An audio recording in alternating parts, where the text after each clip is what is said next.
for having this many issues tonight randomly. That's pretty good. We recovered fairly well. Yeah. Quicker than a lot of other times we've had issues. Yeah.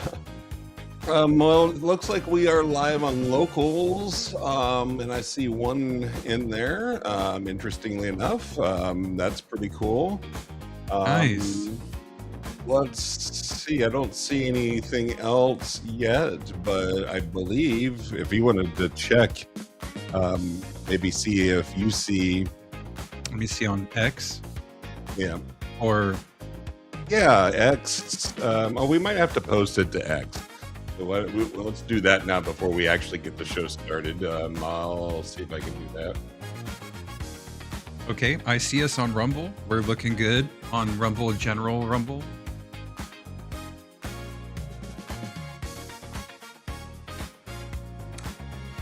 Welcome, folks. We're about to start the real show. We're just getting all the links posted for everybody that wants to join. Loading into the control panel.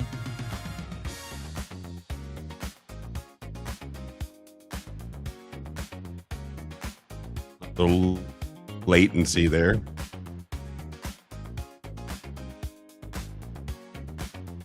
So this must be the new Rumble Studio, huh? Yeah, it is. I don't know why we're not showing us being live on YouTube. So check from my side. We are. Oh, I see us. You look good. I'm going to post the YouTube link on X. Mainly because we are already getting a bit of an Rumble following. I would not mind some more people on YouTube.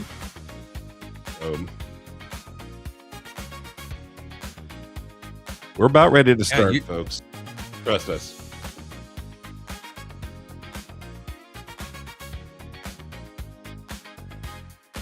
All right, I've got YouTube up and loaded. It looks good.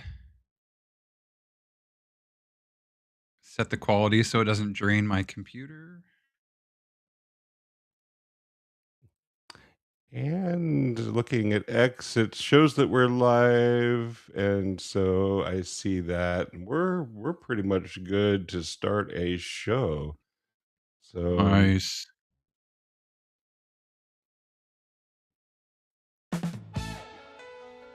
So we're about ready to start. I just wanted to check in with Steven on a couple of other things. This is what we do as a pre-show. So you guys are catching the pre-show that we do just as we get ramped up here. Which part of the opening are you doing tonight, Steven?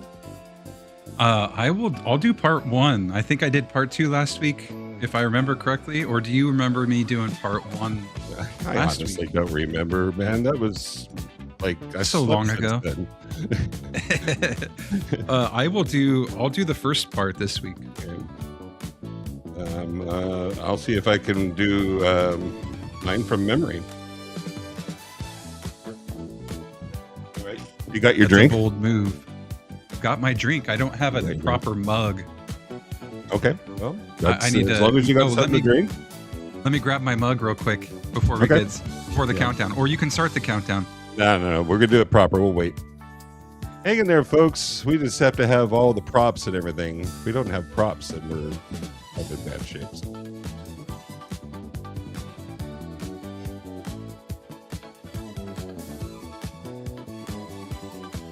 Okay. I've got my... Awesome. Have you filled it with your favorite liquid? I'm doing... It's green screening it out, but I am doing so right now. Excellent.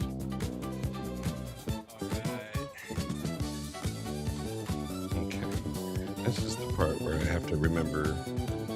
Mostly can just move this keyboard over here because I've got the Rumble running on the other computer.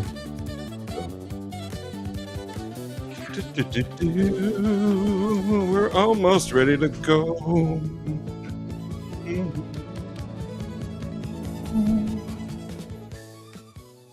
All right. Turning off the marquee and hitting this. We've got a countdown. Here we go. This is where it gets real, folks.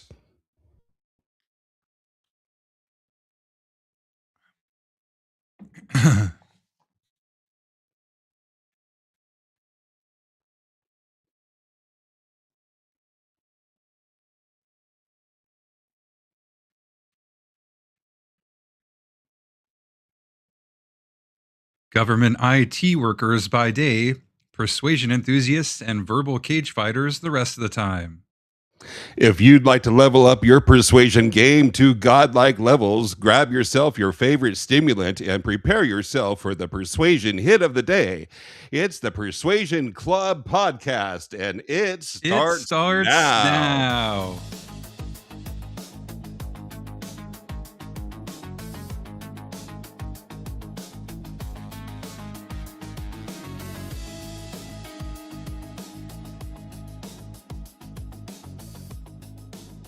And welcome. That actually worked out pretty well. The startup worked just perfectly. Great. Yeah. Hey, Steven.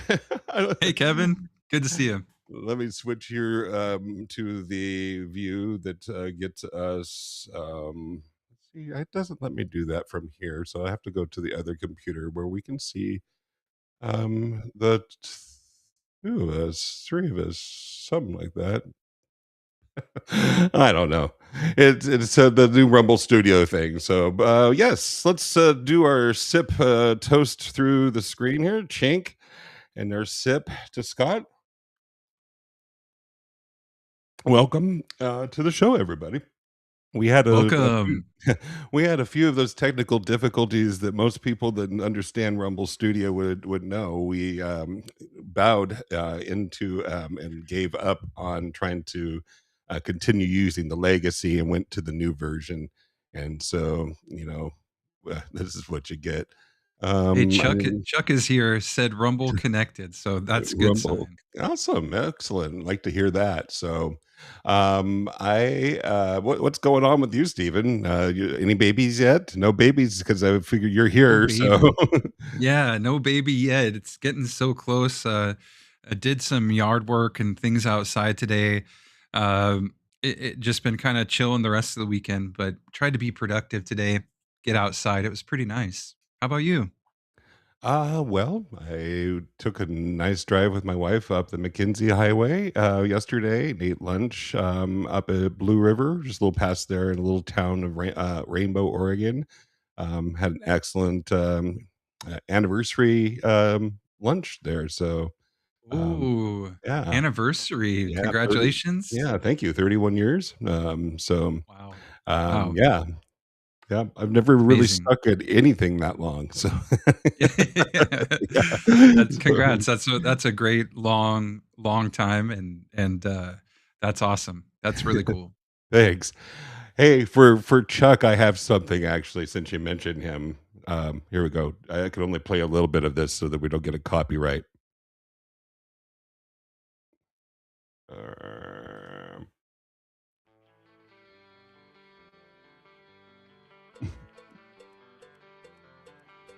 With action. Oh my gosh. he would know the reference. So, okay. Well, I think we ought to go ahead and get into the show here because we've got some business to take care of. You ready for some business?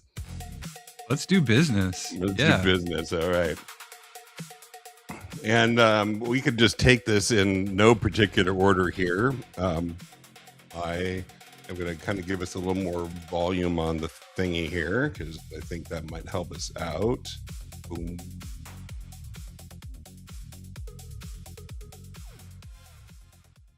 All right. So first of all, I wanted to do this one. When we did the show last week, we talked a little bit about confidence and how important confidence is to persuasion. And I mentioned a book that I could not remember the name of. I remembered the name of the book. I didn't remember the author. So I wanted to go ahead and mention that again and put up a graphic here. this, this is Nice. Jeff Callahan. His book Confidence Maxing. I we haven't read it yet, and I keep telling people you got to go out and get the book. But the reason we haven't read it yet is that I think we're probably going to do this book maybe next on the show. So Oh, okay, cool. yeah, it's just like we're covering Win Bigley, and I don't know about you, but I think I'm actually either listening to or reading like 4 or 5 books at the same time right now. So I just Yeah, couldn't add another one, but I know Confidence Maxing just from the description and his appearance a couple of times on the Scott Adams School makes me want to check that out. So we're cool. recommending a book that we haven't even checked out yet, but it could very well be our next one. So Might be this might be an extra question, but and maybe you don't know the answer, but do you know when the book was published? I And think earlier this year. okay, because the Mhm. reason I ask is like the term maxing is like a very recent term that kind of rose to the surface. And there's several ways that people are using that term, Mhm. whether it's looks maxing, which is a big controversial thing right now. Um, I made a joke and I got some shoes that are like, technically dad shoes. So I called them Unk Maxing. So I'm like, because the term Unk is referring to people like over 30. They call you Unk because you're not a young buck anymore. You're more of an Okay. uncle. There's just the maxing term is pretty new. So that makes sense. It was published this year. I Um, believe, yeah, if I remember cool. his interview correctly. Kinda cool, I know you're familiar with the, LA mayor candidate, Spencer Pratt, and, apparently, Spencer Pratt has been reading this book, so, Oh, yeah, I don't know, I find that I'm kinda only interesting. familiar with that person by name because I've been hearing, about the California, Mhm. gubernatorial race or whatever is going on, Yep. the elections. So, but I have no idea who that is, but I know that they're running for something in California. Yep, an interesting figure, and got some interesting ads, and he's had some pretty unorthodox strategies as a candidate that would has really helped him out quite a bit. Which actually, in Cool. itself, probably would be like a good study of persuasion someday, I imagine. So, Yeah, but yeah. anyway. Yeah, check out Confidence Maxing. You can go to our site, persuasion.club. You can find the link to the book and to Jeff on there. So, um, It's nice how easy the website is to remember because our podcast is called Persuasion Club, yeah, and all you have to do is add a period between to get to the website. So that's cool. almost like we did it on purpose. Yeah, it seems really intentional. Yeah. Yeah. We actually started off and we still have persuasionclub.com. And then it kind of occurred to me that there is a domain extension called .club. And it's like, oh my God, yeah, like we could just do, so we Perfect. own them both. Yeah. We, Dang, yeah. nice. And more business. Business actually might take us a few minutes, folks, so we'll try to get through it as quick as we can.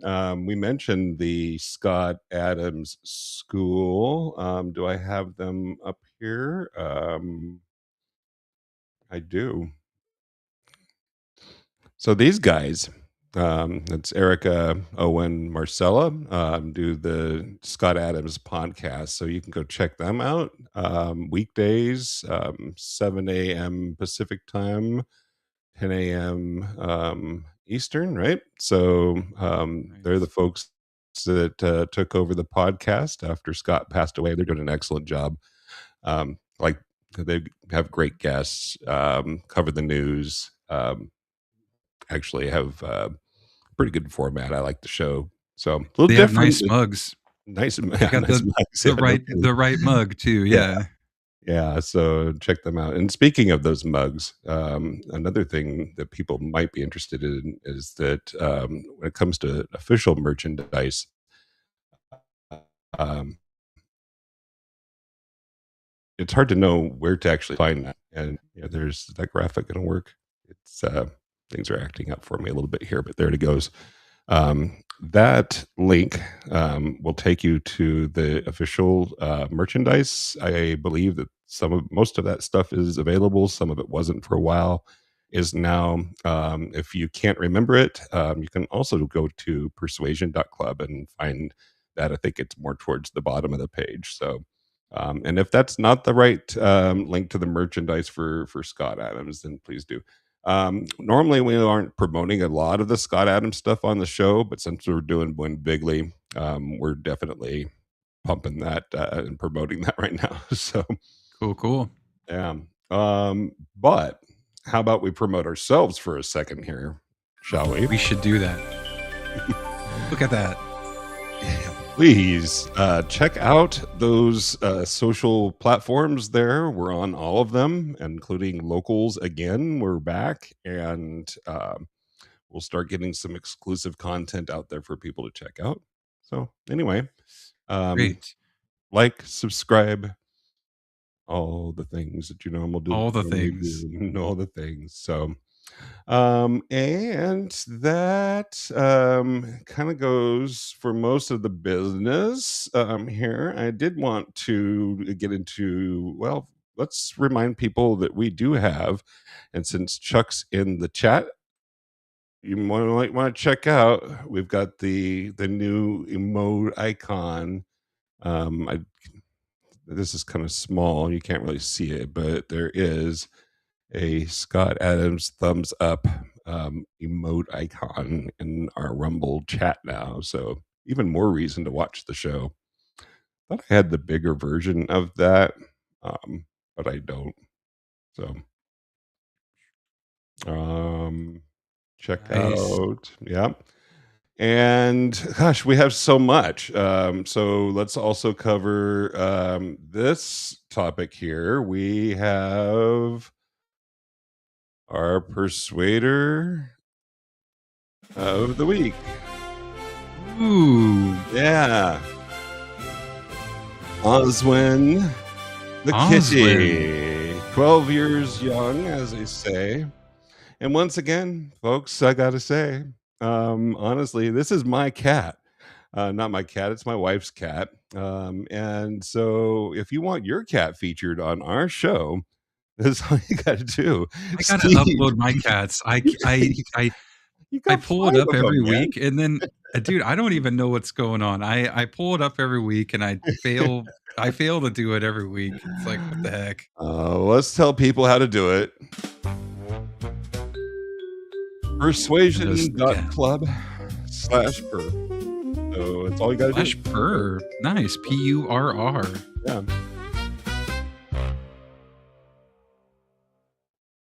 Very nice. Yes.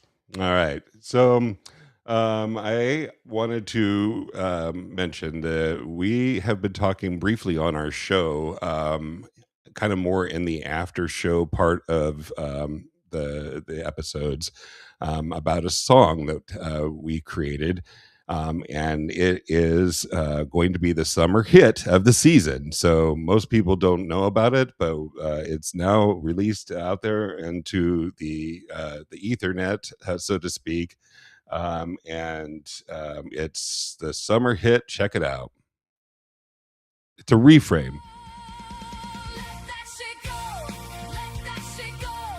This has been stuck in my head. I favorited it. I listened to it. It's great. It's on Amazon. It's on Spotify. It's on Apple. It's on everything. You can actually go and check it out. Oh, it's on It's Spotify too. Yeah, yeah. It's Oh, I crazy. listened to it on Amazon, and that actually Amazon's music. Uh, you know, actually, I don't care if I diss on Amazon, but their music thing sucks. Yeah. Yeah. Like, I had to, like, manually find it because I knew how to find I mean, I knew what to search, but man, I'm Spotify is so much easier for me. Yeah. Yeah. It's definitely n I don't have a favorite, actually. I mean, I used to like iTunes, but, it's actually become more problematic than, anything, so, yeah, okay, Right. let's go Good ahead stuff. and there's just so much to cover here. I did wanna tell people that I did get out and I got myself my, Yeah, box of the Raisin Bran that, Shatner's on. So you got to go out and get a box of that. You could get it at Walmart, evidently, maybe only online. But yeah, I paid really. 10 bucks, $10 for a box of Raisin Bran. Dang, it better be some good stuff. That's right. So it's on my collectible shelf. We are almost through all the stuff and ready to jump into the content here. But I would be really remiss if I didn't at least tell people about this. But it just so happens that tonight, and probably almost at this very moment here, there is an event going on in Los Angeles here. And being a big Rush fan, I just have to mention it is the first date of their 50 something tour. Really? Yeah. So It's already they- started, huh? yeah, yeah. And I know this video is kind of screwed up, but it's not showing all of it correctly here. But anyway, they are out on the road again. My favorite band. We'll be seeing them in October.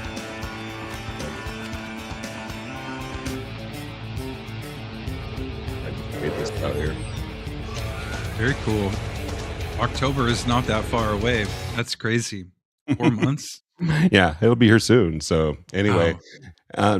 maybe most people won't care, but if anybody ever notices, I'm almost always in a Rush shirt on the show, and all of our thumbnails are almost always Rush. So, and Chuck says, watch the Rush Rick Beto interviews. Yes, yes, very recently some interviews. I think I've checked out some of those. So pretty cool stuff.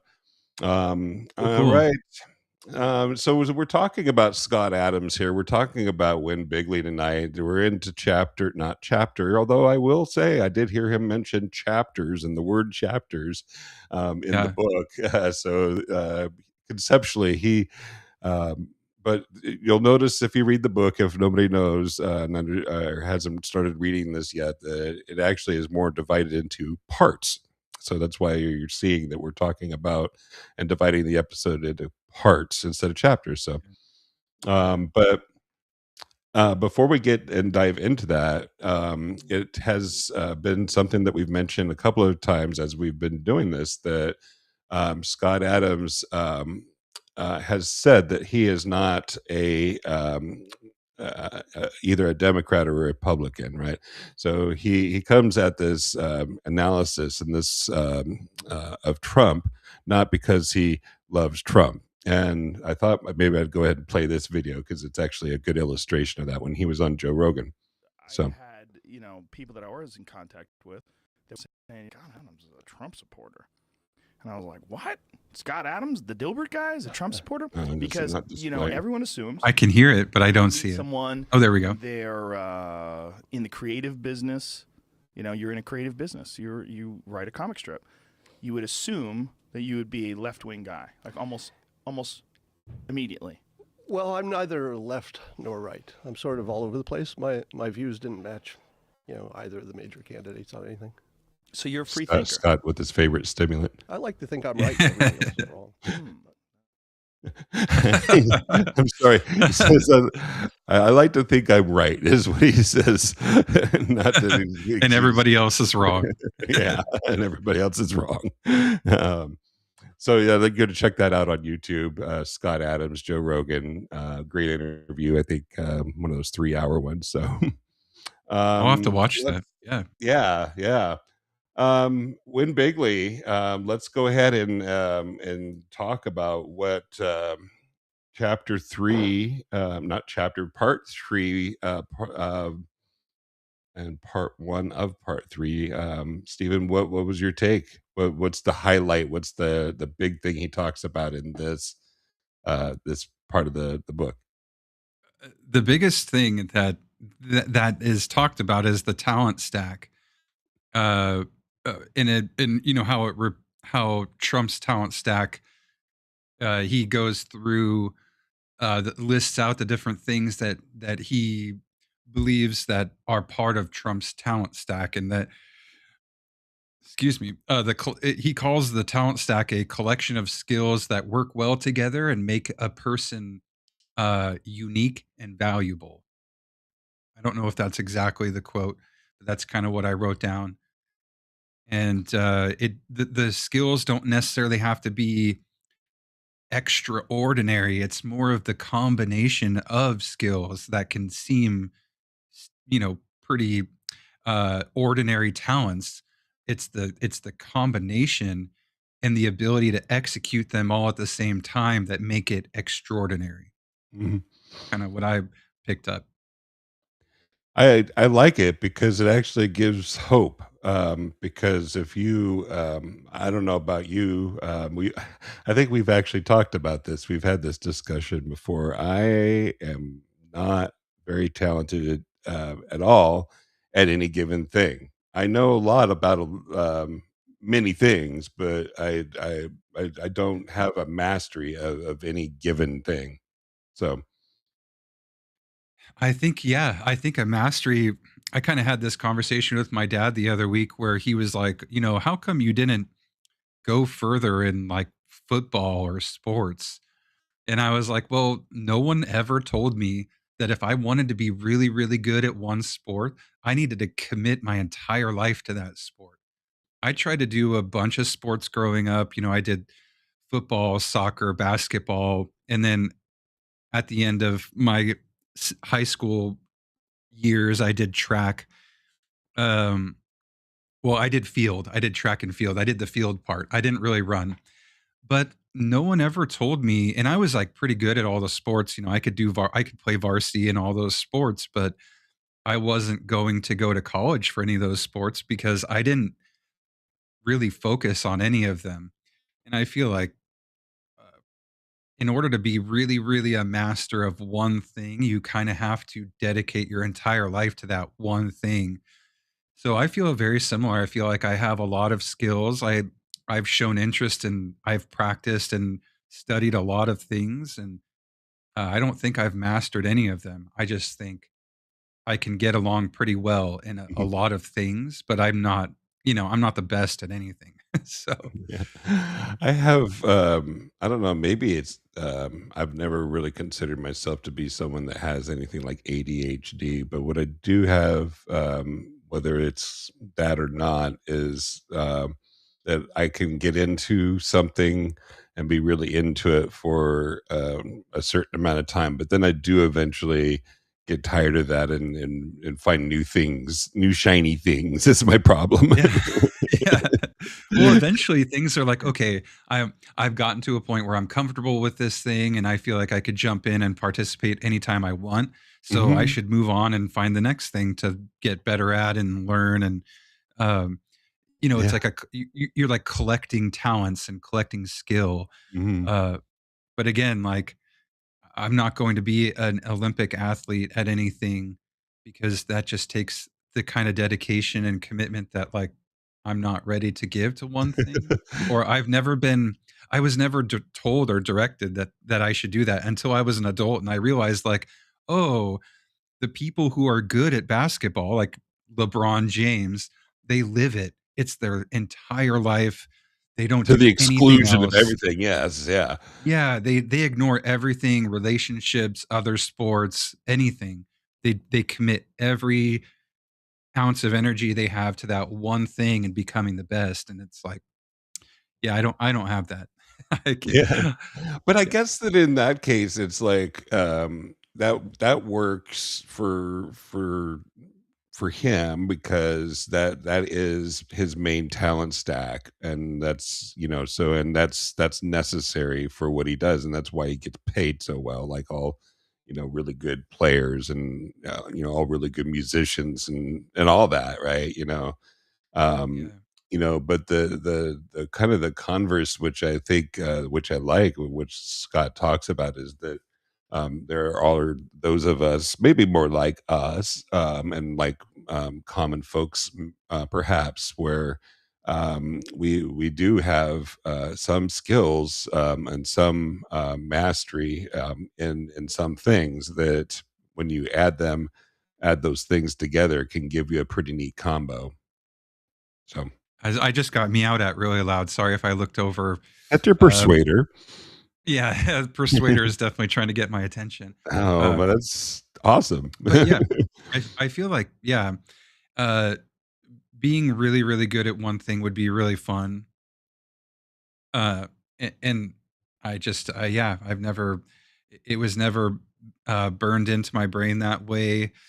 I just have always felt like the more I could collect and hoard different skills, like I can play a little bit of guitar. I grew up playing drums.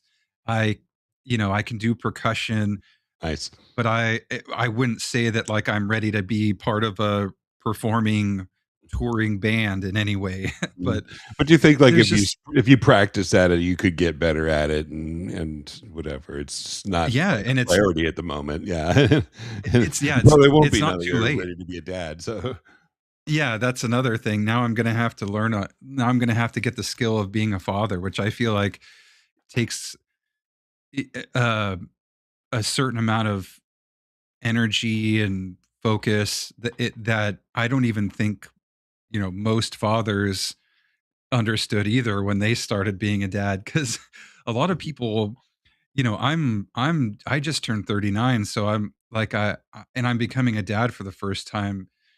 So a lot of other people I know became a father like in their early 20s, maybe their mid 20s.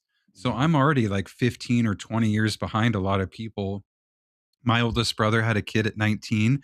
Granted, that wasn't really on purpose or planned, but it happened. And so that kind of changes your focus, and either you ignore that you're a dad and you continue to do whatever else you Mhm. want, or you kind of have to put everything else on pause and become a father and like really really dive into being a dad.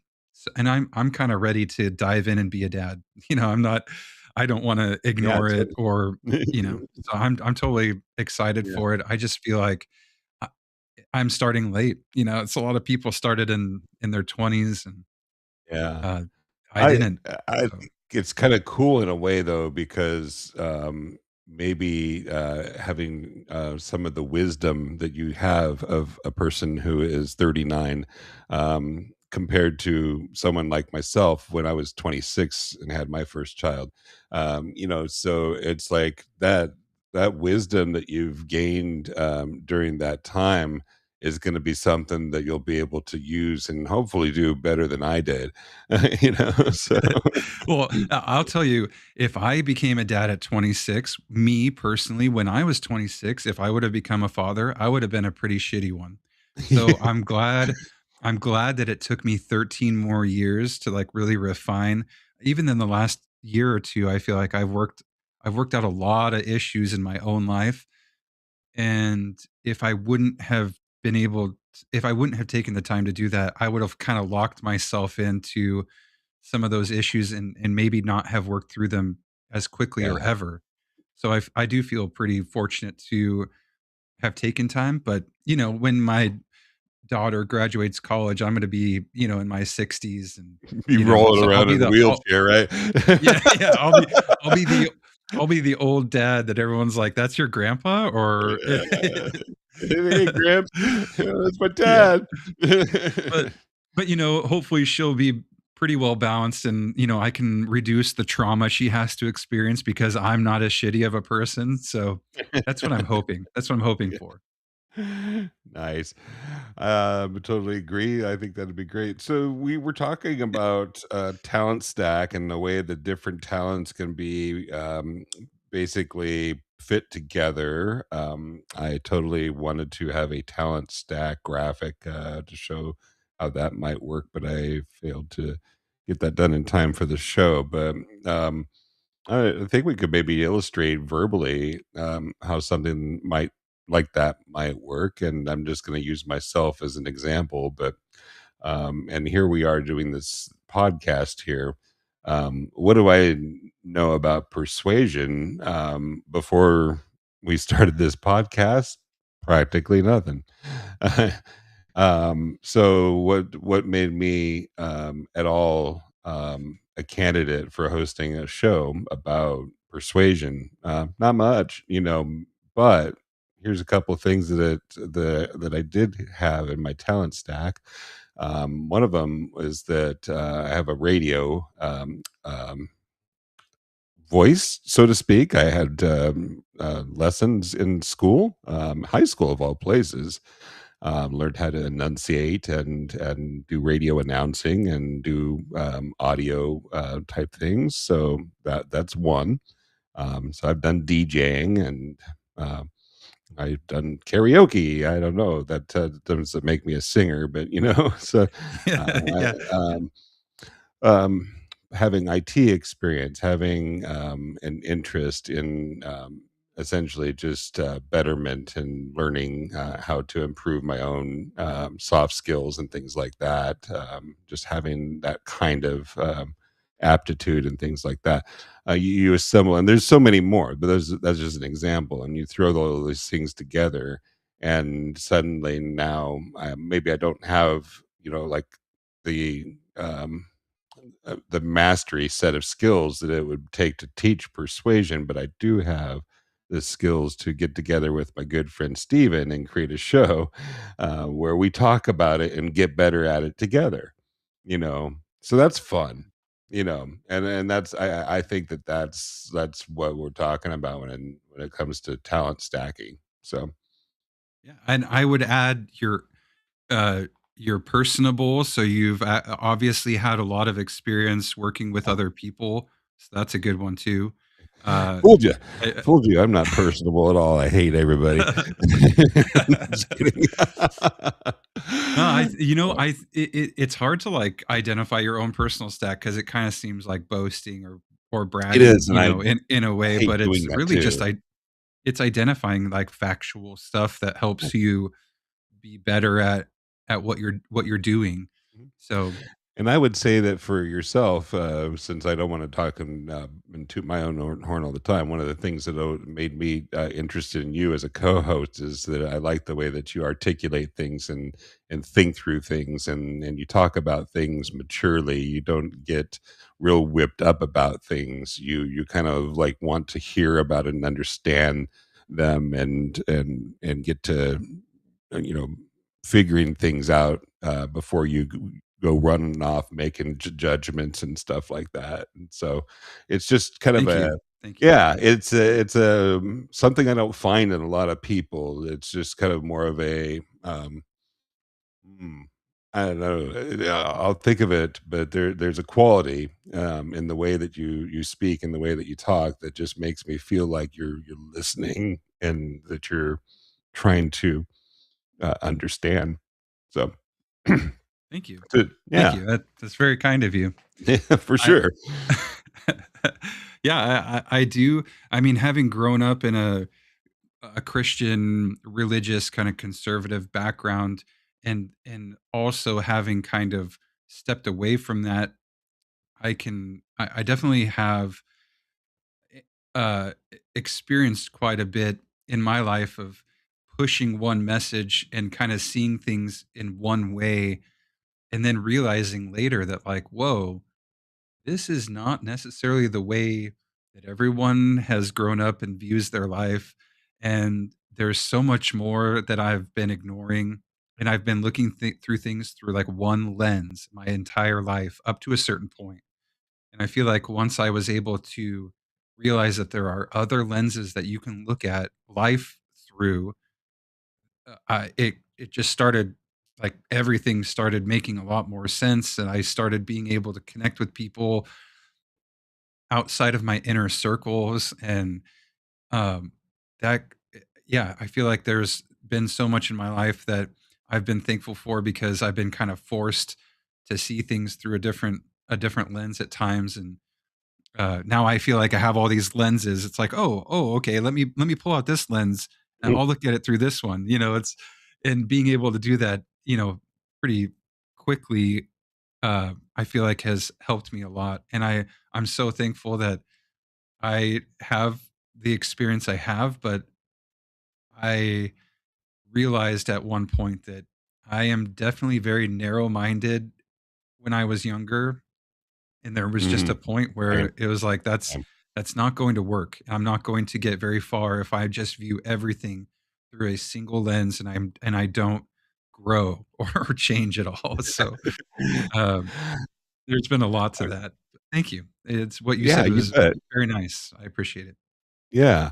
Kind of along the lines of what you just said. I like it when when we're talking how ideas spur other ideas and other comments and things like that. And kind of to what you said there, I had gone through a course, and many people might have heard of this. It's a speed of trust, and speed of trust is a very well, it's one of those kinds of things where you can become not only a better person, but and better communicator. You just it could be life changing if you actually believe it and adopt the philosophies that are. It's kind of one of the. It's written by. I don't want to say the same person. It's the son of the person that did the Seven Habits, I think, of highly effective people, I believe. Oh, cool. Oh, I Yeah, need so to read both of those. I have not done the Speed of Trust, although I've heard people at work, managers have gone mhm. through that They're program. going or have been doing it, yeah, as their own book club. Yeah. I, Yeah. it's a great, thing. It's unfortunate that some people, you know how it is when you go through a course, or if you go to a seminar or something like that, and then, like, for the first couple of days or the first couple of weeks after that, it's like all the thing, it's like it's like you just discovered sliced bread, and it's like, "Oh, man," and, that's all you can think Yeah. about, talk about, and you're just excited about it, and, then Yeah. you kind of Yeah. come off of that high or whatever and stuff like that. But speed of trust is one of those that after you come off the high, if you can just kind of keep it going and just live by the philosophies, you'll be doing pretty good. Because one of the things that it talks about is being able to take the lens or the camera, as you mentioned, and turn around and actually look at yourself with it. um, and so and that's something that most of us don't like to do. We don't like to look at ourselves, and so it's Yeah. not a bad idea. It yeah. Yeah. So, No, that's great. I went through a huge transition in my life where I went from shutting down any sort of compliment to just learning how to say thank you and accept what other people are saying. And yeah, um yeah, I feel like even that was just like such a big uh, obstacle for me. Was like, no, no, no, whatever you're saying, like, no, you're wrong. I'm not that way. You're too nice. You're too kind. But yeah. I had to really work on just saying thank you and instead of telling people to shut up when they, I'm especially when they like say nice things or compliment. It's like I feel like there's a lot of self consciousness that goes into looking at yourself or being able to even accept a compliment. That kind of stuff can be really difficult depending on your upbringing. I feel the same way. I'm very self-conscious, so it's but then I can also be the other way, and I can talk about myself all the time. That's weird. I don't know, Yeah, I know. Yeah, it can really backfire the other Yeah. way. Yeah. I threw the stats in there just because I can. So we still got a Cool. few That people looks in cool. in the room there. Not a lot, I always expect that most people are going to be watching in the replay of the show. Um, there's also the fact that most of the people on the East Coast are probably going, "Hey, I'd like to go to bed, not It's watch almost 10. these clowns talk about persuasion." So, Hey, this could be um, a good, nighttime get you to bed podcast to listen to. could be, yeah, Could be. I would say so. So, yeah, and let's see, we really haven't even gotten too much into because we had Yeah. talked about talent stack, but what else did you want to talk about? Well, I feel like the talent stack is most of my notes. So Mm-hmm. I because there was so much to it, it was like a huge bulk of part 3 was talking about the talent stack and breaking down almost every part of it. So, I don't know if you wanna move on from talent stack, but I am very Well, ready to just talk about it forever. so So I'm kind of curious because we've been talking talent stack, but I also think that the words that I remember being thrown around were also persuasion stack. Does that sound like any of your notes, or is it mostly talent stack? yeah, I had persuasion was part of the talent stack. Hmm. Let me see if I took notes about the persuasion stack. Um, there were several persuasion tips, and then it kind of got into like using fear in the way of persuasion. But Hmm. I don't have any notes specifically mentioning the persuasion stack. What did you hear about that? Well, I don't know. I mean, hopefully, I was listening to the right stuff here. Well, Yeah. so in my notes, I have the persuasion stack being that this might actually have just been one little offshoot of some of the things he was saying, but it was the note that some forms of persuasion are stronger than others. Mhm. So when it comes to persuasion, you will do better with things that are visual because people think more visually and respond to more visual persuasion than, say, oral persuasion. Um, and then if you don't have the ability, to do visual persuasion, then your oral persuasion can help paint that picture that helps somebody see what you want them to see, and that can be part of your persuasion. So, one of the things that, and this wasn't in the book, but I'll just throw it in there now, is that it could be good to learn how to become a good storyteller. If you're not good at that, that's not your thing, because storytelling, I think, helps you paint pictures. Absolutely. The only note I have about the visual part is talking about the fear and using fear in persuasion because fear can be deeply persuasive.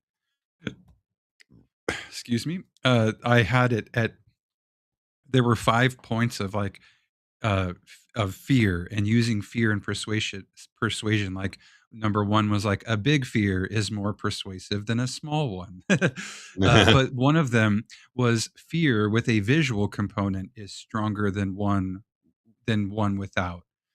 Um, because if you can show people what you're talking about, then that in itself, they say this, he didn't say this in his book, but in general, people say a picture is worth 1,000 words. Yeah. And if you can show a moving picture, like that's 1,000 pictures. And so you're talking about like, A million millions of words. words. Yeah, yeah, exactly. So, uh, so I think that it's true. I feel like using visual components is very persuasive and not just a PowerPoint, but like a Yeah. video of what you're talking about or like an example like, "Hey, if we're gonna talk about dropping bombs, here's a video of what it looks like to experience a bomb being dropped near you." And that would strike fear into people's hearts because wow, that's terrifying. that would be, yes, that is a very fearful thing, if that was happening to you.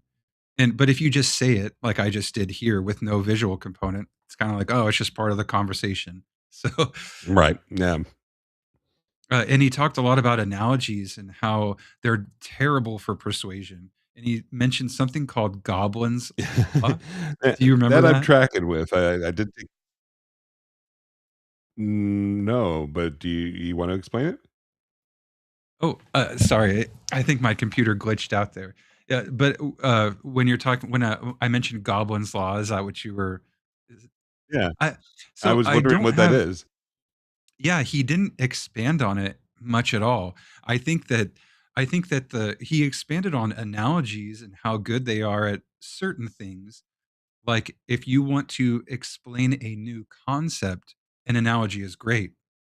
But if you want to Mm. persuade someone, an analogy is actually one of the worst things that you can provide Yes. because and I think that Goblin's Law has something to do with like, you know, people there was one story about people using like abortion as a fight or something like that. Mhm. But Mhm. um, when you're use or like they a lot of people related Trump to like Nazi Germany and Hitler, and I feel like using that analogy or trying to relate something that already exists to someone else to persuade people to like hate them or think the same thing is really just it's like it's just not a very it makes you look um, like a goblin. I think it's Yeah. like Yeah, you don't want to you don't or did he oh Chuck is saying Godwin not goblin mm. Well, but maybe that's what happens when we read or do the audio version of the book. yeah Um, I was doing Godwin's audio so I Law? heard goblin but Yeah, okay, Chuck says interesting. the longer online convo goes on I'll Yeah, get to Hitler. it gets Well, and so, but that whole thing is just people using analogies to try to persuade you to think a certain way is just like the worst idea because everyone has a different experience or view of the thing that you're trying. You're not yeah. doing anything new or bringing up anything new, From what I and that's understand, where analogies are really good at. yeah, when it comes to an argument and when you're making your argument, like you say, when it's an argument level, not necessarily concept level, where you're trying to explain a concept, argument level, you bring about the analogy. It means that you can't explain your own argument. You have to use an analogy. You've already lost. Is basically the deal. So. Yeah, he mentions it's like pseudo logic. It's not real logic. It's like a cheat. It's he compares it to also the term that he brought up that we haven't really talked about called word thinking. Mhm. And he also says that word thinking is the worst form of persuasion, and that's where the topic of abortion came up. Yeah. Clinging to word thinking, it's not necessarily it's not a defense. Uh, it's, just really terrible for Yeah. what you're Yeah. trying to accomplish in persuasion. Um, it's funny you mentioned word thinking because that's one of the things I wrote down, and so it looks like we definitely got to some of the same stuff here. But word thinking, as the way that he described it, sounds like when people change the meaning of words to help their argument. So Mm. I like that description because if you can change the meaning of words without changing the argument, then that actually is a good persuasion technique if you're going to use it on somebody. But if somebody is actually using that, it's actually a weak form of argument. So, um, Yeah. yeah, yeah. The word thinking, I guess, it depends on how you think about it, but it's usually probably a bad strategy. So, Yeah. I feel like, it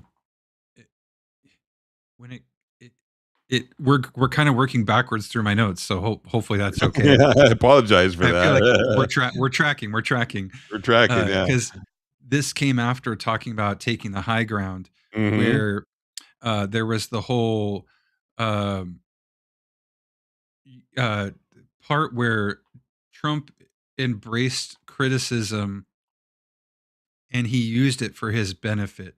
So when and he mentioned like the Rosie O'Donnell comment where this like interviewer lady was like, Yeah. so you're known as someone who basically thinks that women are like ugly and dumb or whatever, and he tried to like kind of corner him in a interview, and instead of like fighting against that, he just said, no, that's pretty much that only applies to Rosie O'Donnell. Yeah, And only it's like Rosie O'Donnell, yeah. Which which I he think is everybody hilarious. laughed in the audience Yeah, is from what I understand, because yeah, everybody knows, right? It's the one person that, he picked the right person because everybody go, "Oh, yeah, Rosie O'Donnell," you know? yeah. I remember, so I grew up the O'Donnell had a, TV show, Sure, yeah. and, even growing up, my dad was like had he called her a lot of names and just was like, she is a this and a that, and like nobody. So I grew up basically around a lot of people that already had a negative Little perception of bias Rosie towards O'Donnell. Rosie, yeah. So I Um, feel like using her as the butt of the joke was a perfect comeback, because you're talking you're talking to a person who is married and has a daughter, and like so far shows like support for them. So to say that, just to say that blanket statement, like you think all women are this and that and negative stuff, it's just like, man, uh, it and was sense of humor is is one of the talent stacks that is part of the talent stack that Scott Adams talks about Trump having, and that was a moment where his sense of humor kind of shined through, and I think it also was very effective. So yeah, yeah, right? it worked out really well. Yeah, and that was that part of the high ground maneuver It was kind of mixed in there mixed in because there? the high ground maneuver, not Mm. 100% exactly. The Rosie O'Donnell comment, I think, lent more towards pacing and leading. So he's Mhm, like matching the audience's view of something and mhm, then taking it to the next level. So the Rosie O'Donnell comment was interesting and funny, and it was a very unorthodox response that you wouldn't think a professional or someone running for president would just blatantly make fun of a person like that, and right, he did. So it was so and uh, it worked. it Yeah, it worked. A lot of yeah, people already agreed that a lot of people already don't like her. So and especially his base, where he's on the Republican side. So the way that he paced his audience and then he led them to thinking, like kind of, you know mhm, he matched it and then uh, led right. them to kind of agree with him and think the same thing. And everyone forgot about the dumb question he was asked. So that was Yeah. good.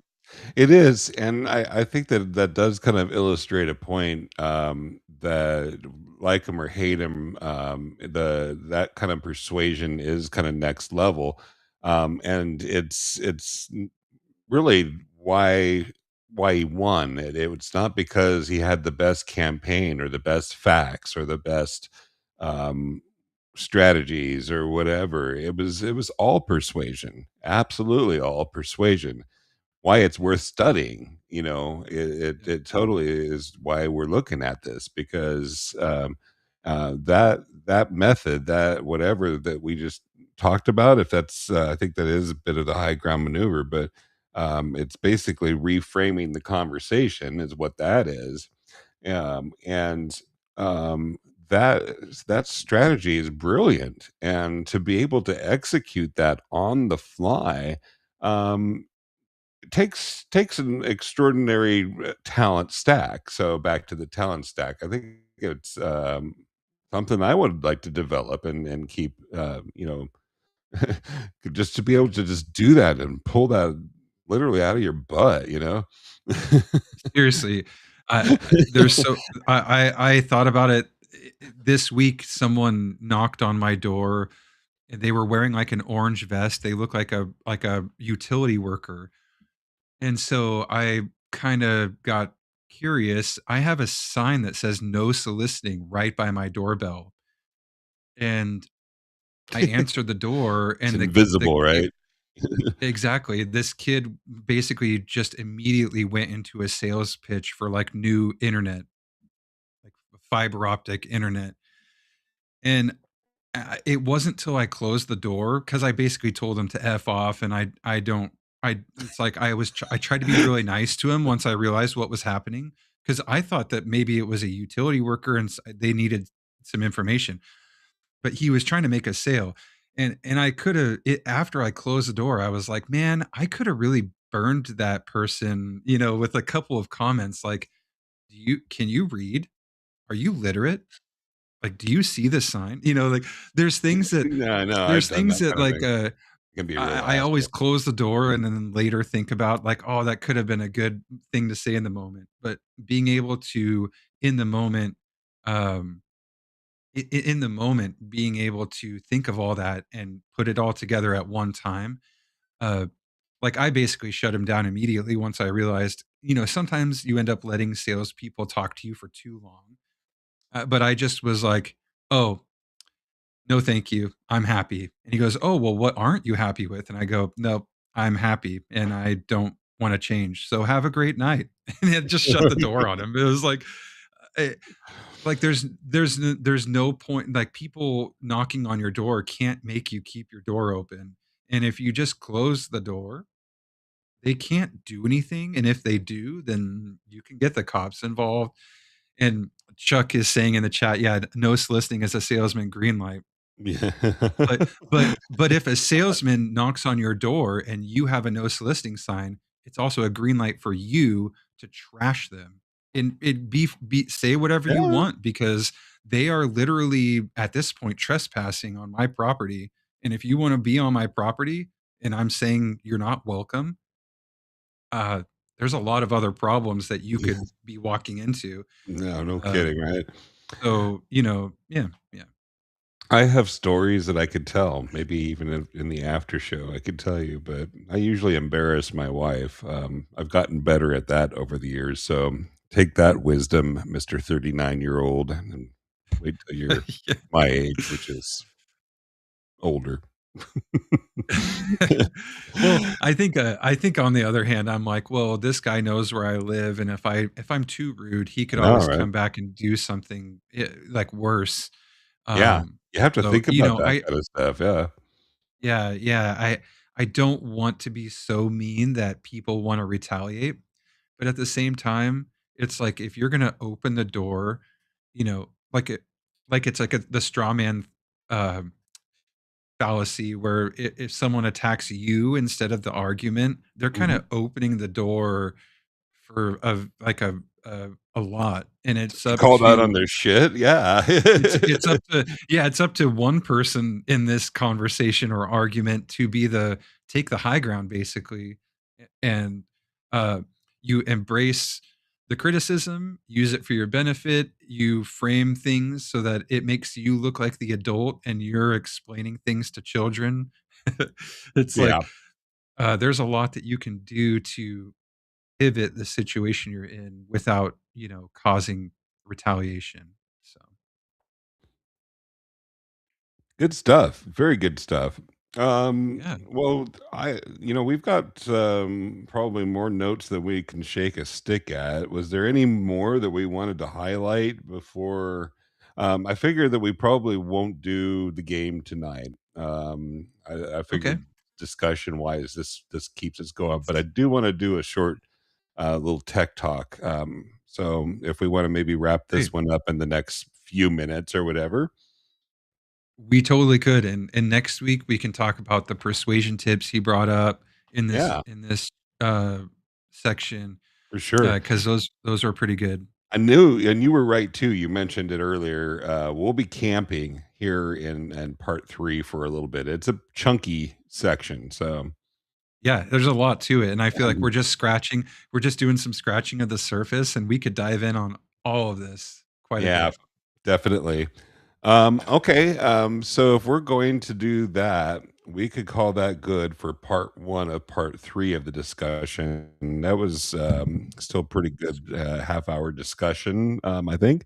So we'll pick We're that over an up hour already. next week. Yeah. Well, we had a lot of business to get to, and I know that that sometimes takes a bit of our time. Go ahead and switch here into the this mode again. I don't know. Now I figure out how to remove these things. How do I get rid of those? See what I mean? I don't know how to get rid of them now that I got them up there. Um, Yeah, you could drag them to, like, the bottom right or something. maybe. I'm used to looking at things through chat, watching live streams and stuff. Um, but yeah. Oh, hey, it's going small there. Well, yeah, I'm just kind of dragging them and making them tiny. So if that does it or not, I don't. Okay. They're moving. They're going away. They're going away. We are, yeah, using this Rumble stuff. We are still planning to implement our own technology somewhere down the road here, but I wanted to share with folks here a little bit of our tech talk. Let's do, do, do, do, do. And- Okay. Some music might play. It might not. It's acting and kind of behaving a little bit slow. Might do a refresh of my browser and see if it behaves a little bit better here. Yeah, it's being a little weird today. I don't know why. Oh, here we go. Just took a little while to wake up. It's Tech Dog. Tech talk. I wanted to mention something kind of new and exciting because it illustrates why it's good to put yourself out there and learn and listen and discover new things or whatever. I've been telling you, Stephen, how I've been coding and working with AI to create a lot of our utilities, right? And Yeah. my strategy and the way that I have been doing my building with AI is that I basically have it create code that I then download, and then I take those downloaded files and then I push them up to the server, and then I test them, and then if anything is wrong, then I tell the AI, yeah, that didn't work, that was crap, or that worked well, or whatever. And you do this constant iteration of builds essentially. And the real problem with that strategy, and I think I've mentioned this to you before too. I'm going to switch back to a um, different view here. Um, but anyway, the problem with that strategy is that eventually the chat prompts will they grow long because you've exchanged a lot of information. You've told the chat prompt some stuff, it's given you stuff back. You've been doing this stuff, and it just gets slow and slow and slow. And so the strategy that I've used to kind of get past that is to say, hey, chat prompt, you're getting kind of slow. Create a tenacious handoff prompt, sparing no detail, that I can use to paste into a new window and then pick up where I left off. So, Hmm. and that has worked. It's actually gotten me a lot further than I would have normally. But it's still not the greatest strategy because it doesn't always remember things, and it's not very aware, like most AIs, of where your project files are, and what their state of those project files at any given time because they change from session to session, and you have to re-upload your files and get it more, acquainted with your project again because it forgets, and it's just not a very conducive or good way to work. Um, Yeah. but that's the way I've been doing it, and you've seen it actually has gotten us pretty far over the last couple of months. Yeah. But There's some anyway, great stuff that's come out of it. Yeah. yeah, thanks. But I wanted to share the really cool thing was that listening to the Scott Adams School, as I do usually when I'm driving up to Salem, so at least 3 days a week for sure, I can listen to it live.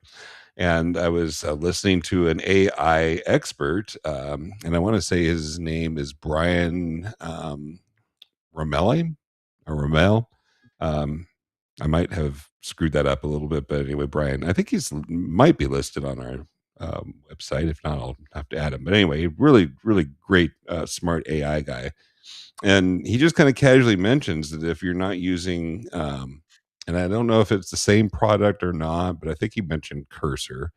There's a product of Chat GPT. If it's not Cursor, it was something like that, but it's a way of actually taking your the AI and kind of connecting it to your project so that it's constantly aware of where your project is and what you're trying to do and stuff like that, and then you can build that way. Um, it's sounds pretty damn cool. So I did that. I hooked it up this weekend, and I'm just starting to experiment with that. But from what I could tell, it might actually take the kind of stuff that I've been doing and level it up even more because it sounds like it's more Yeah. powerful and that you can move quicker with things. So Cool. yeah, I That know, right? sounds, yeah, that's like a next level. Like you know, Yeah. I'm very much a novice when it comes to interacting with AI too much. So, uh, when Well, I see things that I am happen, I am it's too, like, and I just whoa, really want to that could be encourage cool. people to yeah. Yeah. Yeah. It's just kind of like you start to imagine in your mind, and I knew in my mind that the way that I was doing this wasn't the best way to do it.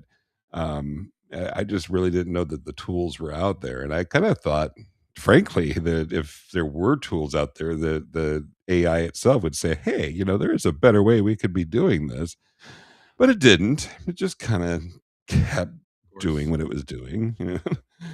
So I wanted to thank Brian. I don't think he listens to our show, but maybe I'll send him a note, tell him thank you for passing on that idea because it could actually be leveling us up faster and beyond where we imagined. So That's great. um, And yeah, honestly, that is a nice thing to do to tell somebody, maybe he'll never reply. He'll probably see it, yeah, but he may not reply. But I feel like telling someone that what they did helped yeah, for sure. in some way is a very nice thing to do. Yeah, he helped me, and I hope I'm helping others too. So, but speaking of the AIs, I was creating the graphics, and this is kind of where we'll end the segment in the show. Um, so, I wanted to create the thumbnail, for Rumble for our show to post that, and I don't know why, but for some reason, Chat GPT just decided that we needed to all look old. So, um, Okay. yeah. So check this out. It should be popping up here, hopefully. Um, well, yeah. There we go. Whoop, it was up there. It just flashed up there. Um, try again. Seeing a blink. Oh, there we go. There we go. So Hey. I don't know if you can see, but everybody looks older, more wrinkled than they really are in that picture. Yeah. Yeah. Yeah. Anyway, so I kept telling it, like, quit doing that. Don't make us so old. So then we got this one. Wait, oh, it gave Scott hair. He's Hey, got hair, I look yeah. we look the same. Wait, do we About look the the same? same, about the same. So Scott got some hair in that one. So I'm like, "Oh, well, what the I heck? What is that?" So then it gave me this one. Oh, what? None of us have hair now, and Scott's got a Yeah. beard. Whoa. I kid you not, I kept telling it, "Just take the original picture, make us look not so old and wrinkled," and it just kept doing this stuff. Hey, that We you and I kinda look a lot argued. younger. I don't know about Scott, but, Yeah, I know, but, almost. I don't know, don't you kinda miss your hair though? Yeah. I mean, it's good Yeah. to know that what I might look like being bald, but This one made me laugh. It's like whoa. it just did Whoa. that to us, it's like, "Okay, you're just not even the same people anymore, Like, right?" unrecognizable, yeah. Yeah. Anyway, that's the kind of stuff we talk on the show briefly, not too much, but we would talk persuasion, but we are a tech kinda show, so can't help it. I guess that's really it for us tonight then. We'll do a little after show for I don't know if you can hang out, Steven, but I will for a little bit if people want to hang out. Um, Yeah, I have a few so- minutes I can hang Mhm. out, so Yeah. All right. Well, thanks everybody for tuning in. And next week it'll be thank you. episode 22, right? Wow, And we'll do 22. part two of part three. So There's a Taylor thanks. Swift song, 22, so maybe that Is should be there? our theme next week. Yeah, yeah. Ooh, I sense a She'll definitely thing. copyright strike you. I'd be careful. Yeah, Taylor, she'll I'll get you. figure out a way. All right. Well, great night, everybody, and we'll see you next week. See you next week. Bye-bye. Ah.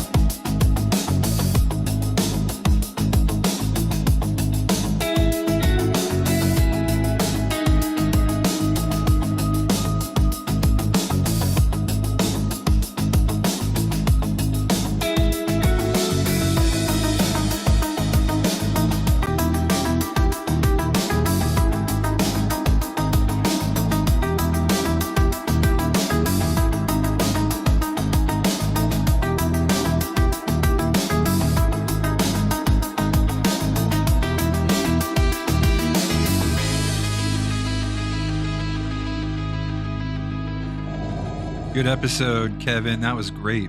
Good stuff. Awesome. Yeah. Even though we had those technical difficulties to start with, that wasn't so bad. We're just scratching the surface on what's and again, like introducing a new part. Uh, there's a lot. There's a lot to introduce these parts that I'm excited for the next couple weeks. I don't know how many parts you want to do for part three, but if we end up doing like 3 weeks on it, I'm As cool with that. many as it takes, my friend. Yeah, yeah.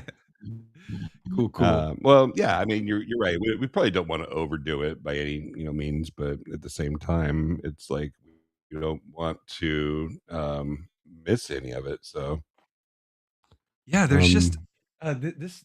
Yeah, there's a lot of really good things to unpack, and I feel like one of the things that I keep having to remind myself of is that in no part of this book is Scott mentioning that whatever Trump is doing is good or bad. He's just it's all in the frame of this is we're talking about persuasion. We're not talking about morals. We're not talking about whether you agree or not with the things that are happening. And so I had to keep reminding myself that because there's parts of things that he said that I typed in my notes. I'm like, I don't agree with that, and I like put that in my notes, but it's not necessarily like anything to agree with. Uh, when it comes to the things that are like about the outcomes or the things that Trump actually did, whether they're good or bad. mhm. Some of that stuff, like, of course, people are going to agree or disagree with. But when it comes to persuasion specifically, there's not a lot of disagreeing that he did pretty good. and he has a Right. pretty deep persuasion stack, talent stack. And if you Uh, can, if you're able to just look at it from that perspective, yeah, that's a little loud. ooh, whoa, the aura music, nice. You needed some music. But you're right. It's I like being able to focus just on that aspect of it, and even have those kind of disagreements, like you say, and say, yeah, that's I don't because, and sometimes I have to even wonder if the things that he says are intentionally like does he say the things that he does intentionally knowing that it's going to create the reaction that it does, so he might Yeah, he might even like say something like and people later on will go like, oh, that's not very presidential at all, you know, or like he's dropped some f-bombs and stuff like that or whatever, but is it the persuasion, yeah. No, there's a lot of stuff out there that you can agree or disagree with, the way that he's done things. But when it comes to the persuasion part of it, there's not a lot you can disagree with. That he's done a pretty good job at getting what he wants through using persuasion, uh, strategy, talent stack, all that kind of stuff.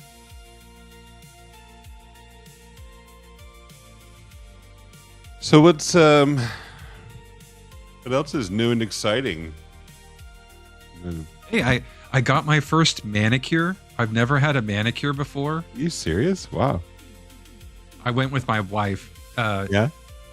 She wants when she gives birth, which is really in the literally the next couple of weeks. Yeah. She wanted to make sure that her like fingernail, kind of like her fingernails Yeah. and hands were like in good shape. Yeah. It's like everybody's going to be taking pictures and all this stuff. And it's That's one a of good those things where point. it's like, and Yeah. also it's kind of a nice like treat yourself activity.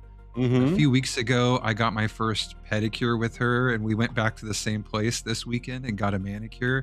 Oh, And it nice. was like I've always I've always joked about that, but it's like, hey, I'm married happily and I'm having a kid happily. I feel confident enough to get a pedicure and a manicure, and so I didn't get any.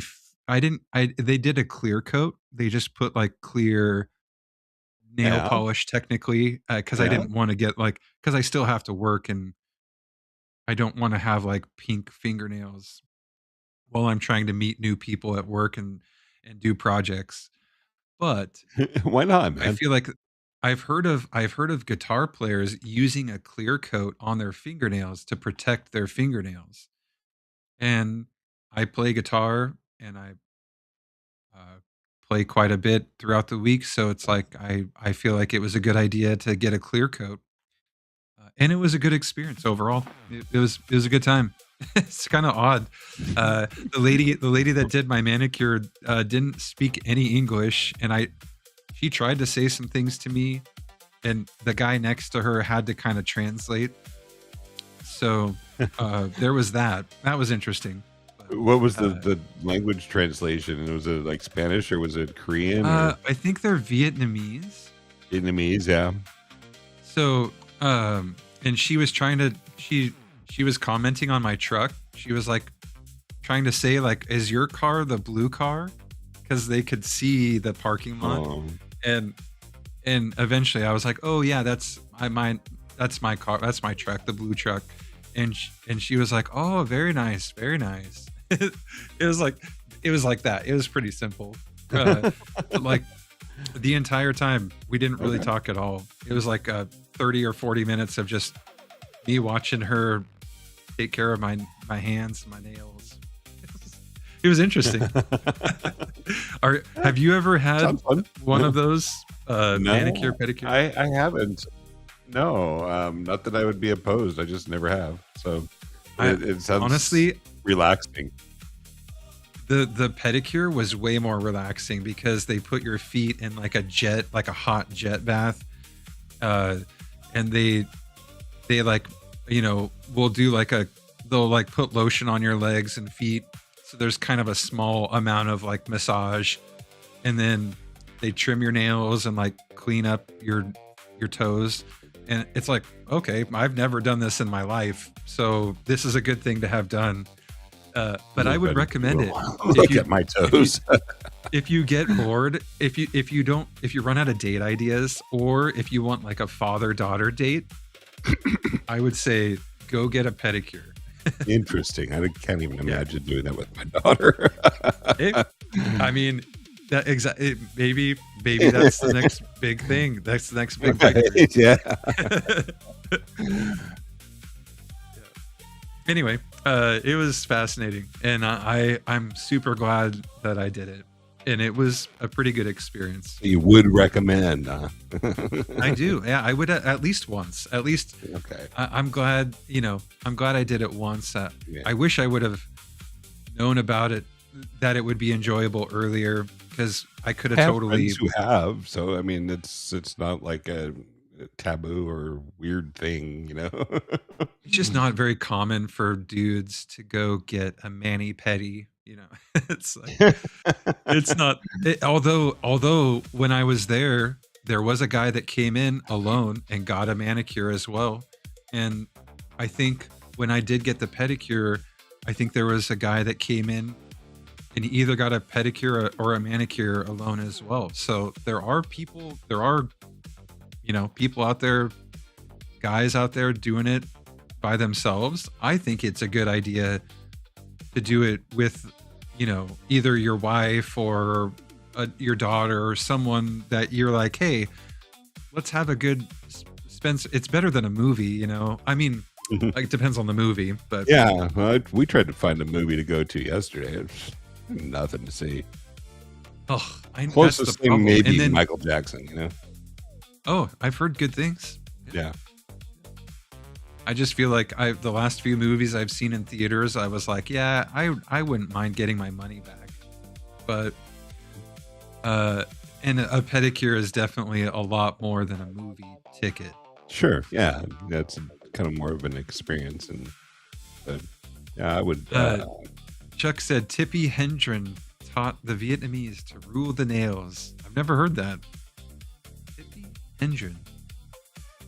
Should maybe know who that is. That must be a person. Have to Google him. Mhm. But Chuck's so cool. Like he knows people. Like he like Chuck seems well connected. That's well for sure. connected, yeah. So Hedron. right now there are people just getting ready because I believe Rush starts their shows at 7:30. So Oh, tonight in what city? in LA, yeah, Oh, cool. at the I'm- Forum, yeah. So they're probably just about starting the show any moment now. Nice. So cool! I can't wait. That's exciting. Yeah. So Do you have any like preparation for when you go to the show? Is there a few things that, besides the show, you're going to be there, but are there things that you are like, you have a checklist of things you want to do when you go to the show? oh, I don't know. I used to maybe do things like that, you know. Um, there's interestingly enough, since we have to drive up to Washington, drive up to Seattle, there is a road in Washington called Rush Road. Um, Oh, and it's right off of I-5 there. So there's a sign. So I don't know, maybe getting a picture with the sign, that could be maybe a thing. But nice. I don't know. I could also just Cool. AI myself in front of the sign. Yeah, you could, but it's so much cooler to do it if you can. Well, yeah, that's the thing. It's like with the technology now, it's just like, oh, I could just always do that. You know? But in the old days, you had to do it. Yeah, So, yeah. There were oh, the even birds. she was It was in the birds. birds. Yeah, okay. That's like not the Eagles, the No, birds. definitely not. But Oh, the birds is the movie. The birds, no, like that was no. I think that was the band, the Birds, when the oh, okay. Birds. But because there's that It was like Alfred the Hitchcock Yardbirds too, or I think, but I think he's talking about oh, oh, he said Hitchcock. Hitchcock. Okay, okay, yeah, the Scary Crow movie, which is funny because I've really come to terms with crows. I really like crows. Yeah, me too. I love him. Like, people say Right. they're like bad luck, kinda like black cats, which I have a black cat too, Yeah. so maybe there's something weird and dark about me, but, I like black cats, I like crows. That's actually my next, hit single after this, one that just went out. It's, been working on it. It's called Big Ol' Fucking Crow. Seriously, it's a song I've been writing. Nice. Are you referring to an animal or a person? No, just an animal. It's just like one of Nice. the I was literally sitting right here looking out the window. I'm looking out right now, and there was this crow, and it was like this huge crow, and I'm like, "Man, that's a big old fucking crow." And then it just like then all of a sudden, I just started The thinking of that that'd the be a wheels funny started song. turning. Yeah, Big yeah. old fucking crow, you know? I don't know. It kinda rhymes with "let that shit go," so Kind of, I don't know. Should definitely not leave me or let me be near Windows and AI. Windows not That's funny. being the operating system, but like the ones Yeah, that you not can actually Microsoft look Windows. out. Yeah. Yeah, yeah. Well, it's like what they always said about Tracy Chapman is that um, she'd write songs looking out the window and just like whatever was going on, and then just like the car drove by, and then that'd be the song, the car, and whatever. I don't know. I was Yeah. never a big Tracy Chapman fan, but that was always the joke is that Tracy Chapman just like look out the window and write a song. Wrote about everything that's happening. Yeah. Yeah, yeah. That's But funny. so yeah, wait, watch for it. That'll be this fall's hit. Big old fucking crow. I don't know if that's how the song is gonna go. Nice. Really, that's just Yeah. It's a work in progress. yeah. But well, you know, um, It's been a good night, Kevin. it's been a good It's night. been a good show. Yeah.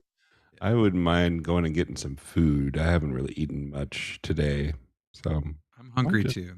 yeah, I might just call it good. Chuck, thanks Yeah. for hanging out. Always appreciate that. Yeah, thank you, Chuck. Yeah, tell other people about us if you wouldn't mind. We're looking for new fans. Yeah. Hopefully, people Spread like the what we're word. doing. Spread the word. All right. Well, we'll play off. Yeah. Talk to Thanks, you later, Kevin. Steven. Catch you Have a tomorrow. great night. Yep. See ya. Bye. Mhm. Bye.